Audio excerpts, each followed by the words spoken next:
My name is Julie, and I'm 30 years old. I work for a foreign investment company. My husband James has a job in services, but his contract is not stable because it gets renewed every year.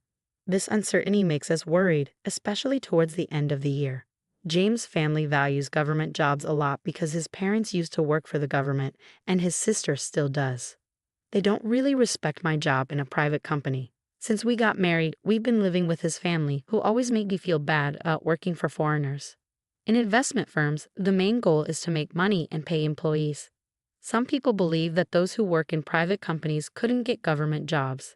And if you work for a foreign company, it's because you couldn't find a job in a local company. James grew up thinking this way because of his family. So even though his job isn't permanent, he sticks to it because it gives him a certain status and salary. Once, I asked James, who was feeling anxious about his job, if it's safer to have a permanent job in a regular company than being a temporary worker in a government job, especially towards the end of the fiscal year. He quickly replied, "If I'm not a civil servant, it's better not to work at all." It seems like my husband hasn't told his parents that he's working as a temporary government employee, so he keeps asking me to keep it a secret. Also, because of his British nature, he boasts about getting promoted. It's a lie I don't understand, but he wants to keep up appearances to his parents and sister. He doesn't show me his salary statement, but only a small amount is deposited into the account. I asked, "This is James, he's a section manager now. His salary must have increased, right? How much is it now?" My husband quickly replied with just 4 words, "You can earn so much these days." I know I earn a good amount, but I'm not sure how it compares to what a section chief civil servant makes. I work as a bond trader, and most of my salary comes from commissions. Lately, I've been making consistent profits, so compared to other employees in regular companies, I earn quite a bit. When my husband mentioned the amount of money, my mother-in-law looked impressed, but she couldn't compare it to what people earned in her time. "But it seems James is doing well," she said proudly. His sister, who works at the city office, overheard our conversation. If he worked at the city office, he might be at the level of a division head. "Government jobs do pay well, don't they?" she commented. Seeing everyone's reactions, my husband looked even more uneasy. He seemed to regret bringing up my salary and swiftly changed the subject. "Let's not talk about salaries anymore. By the way, someone from the housing company visited recently. Are we considering renovations for this house?" He changed the topic. A sales rep from a housing company had indeed paid us a visit. Sensing my husband's train of thought, I decided to go along with the topic of home renovations. As for remodeling the kitchen, we were. But my mother-in-law cut me off abruptly, shouting, "Stay out of family matters. You're just a daughter-in-law. Keep quiet and do as you're told." She glared at me with a scared look. It seems like she's always unhappy with what I say and do. The main reason for her dissatisfaction seems to be that I'm not a government worker. She's particularly bothered by the fact that I manage my husband's salary and give him an allowance. My mother-in-law thinks my husband earns a lot, and she believes I control all of his money. But in reality, most of his salary goes towards his personal expenses, and our living costs are mostly covered by what I earn. As for my sister-in-law, she doesn't contribute anything to our expenses. You're taking money from an elderly couple who only have their pension. James earns a lot, so you're not struggling, right?" she says, without any intention of helping out. "Living in my husband's family home means we don't have to worry about paying rent, and we can manage with just my salary." But the atmosphere at home is undeniably tense. Unable to join the conversation about the housing company, I hurriedly cleaned up the kitchen after dinner. Neither my mother-in-law nor sister-in-law offered to help with the housework.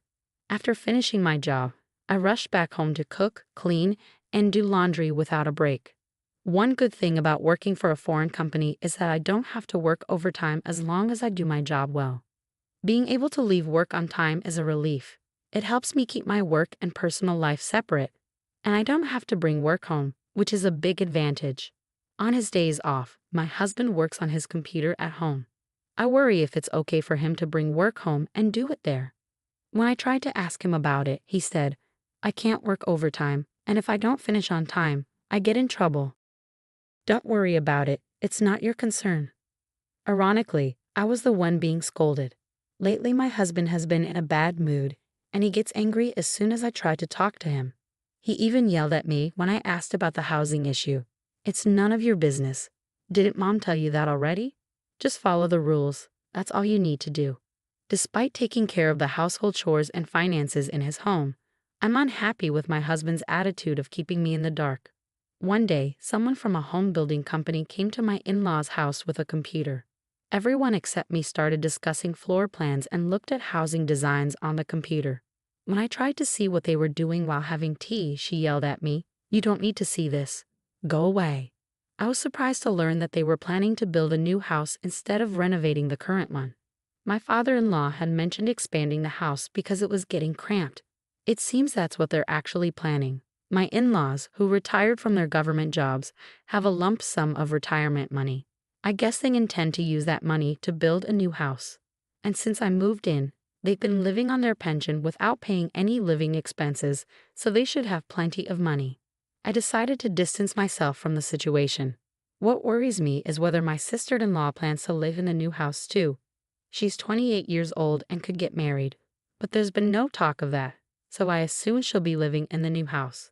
I dislike her as much as I do my mother-in-law because she never helps with any chores and is always complaining. I wish she would get married soon, but my father-in-law told the home builder, my daughter and her husband, my son, and us. Can we add another room? I want a house where all three households can live together. It was surprising to hear that my sister-in-law's husband might also live with us. But what's more surprising is that it's not about my son's family, but just my son. I was shocked that I wasn't included. The house they're planning to build is supposed to be quite big, but even so, the current site won't fit three households comfortably. Since my in-laws and sister-in-law are the ones building the house, I can't say anything, but I think keeping it clean will be a challenge. The man went out to see the model room and the construction site later. You stay out of this, it's none of your business, my mother-in-law said spitefully. She probably expected me to argue back. She gave me a disapproving look when I didn't. It seems like the housing construction is moving forward. I'm not being told anything, but my in-laws and sister-in-law are getting ready for the move. Seeing my husband not doing anything, I asked, "Aren't you going to help with the move?" "Why should I? Aren't you the one handling it?" My husband got angry when he heard me speaking as if it were someone else's responsibility. I'm confused why he's getting mad when I don't even know when or where we're moving. Later on, whenever I had time, I started preparing for the move, but I packed our belongings separately. I was tired of my mother-in-law's attitude, and I was also feeling suspicious about my husband because of the new house. "When are we moving?" I asked my husband to confirm. "Just get ready, you don't need to know." "That's it," he replied. From conversations during meals, I gathered that the move was probably happening soon. But strangely, they're not telling me anything. Do they see me just as a housemate? I only found out about the move when the movers arrived. As I rushed, we started cleaning up the breakfast dishes. "Leave them. We'll buy new ones." "By the way, do you plan to move into the new house with us?" my mother-in-law asked. In that moment, I realized they were purposely excluding me from discussions of the new house's layout. And keeping me in the dark about the moving day was all part of their plan to kick me out of my in-laws' house.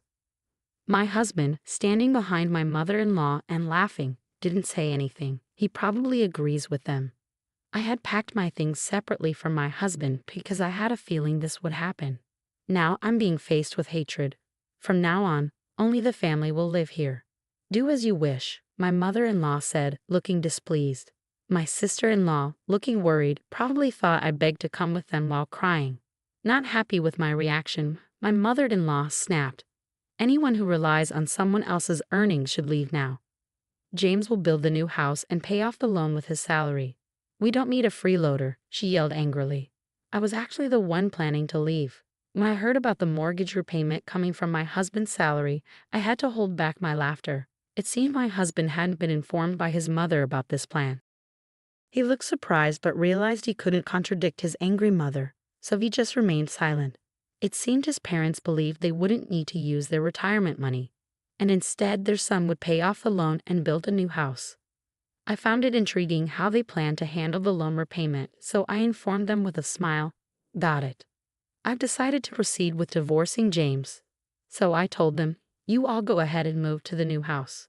My mother-in-law didn't like my reaction and started shouting, but my father-in-law and sister-in-law pulled her away, and they left the house.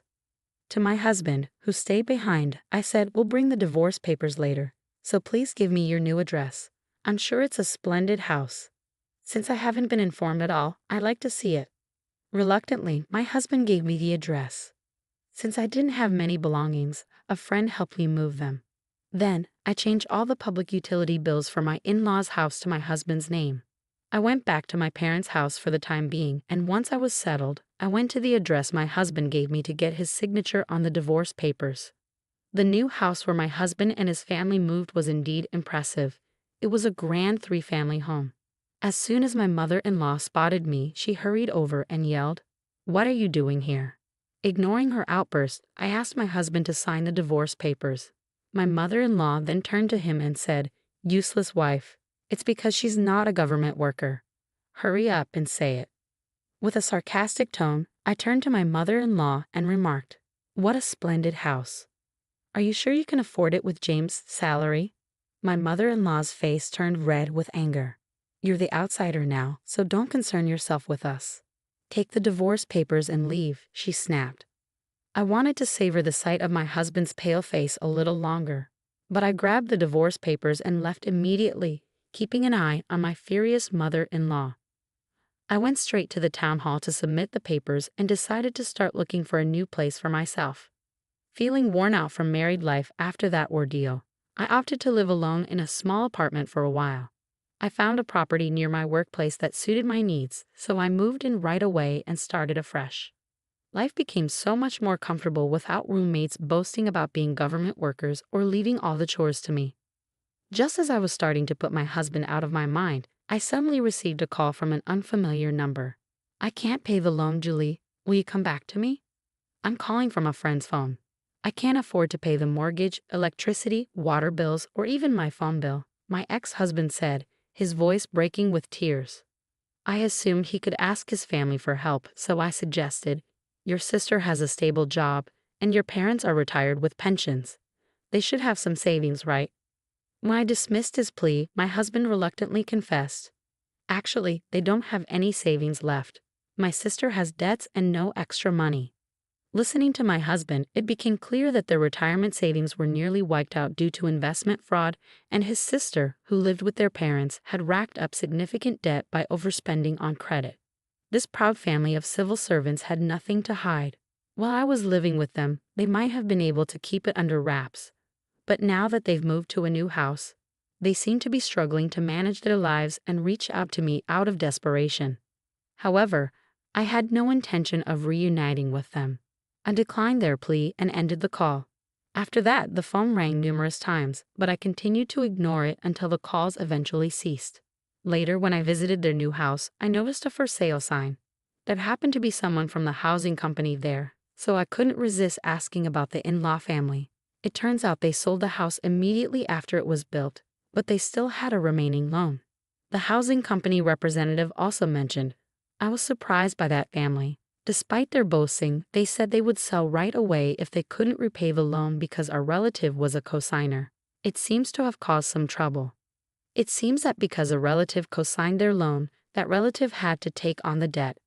Once this became known, considering their past boasting about being civil servants, it appears they're now facing ostracism from their relatives. It's not surprising, really. They caused trouble for a relative who works in a private company by involving them as a cosigner.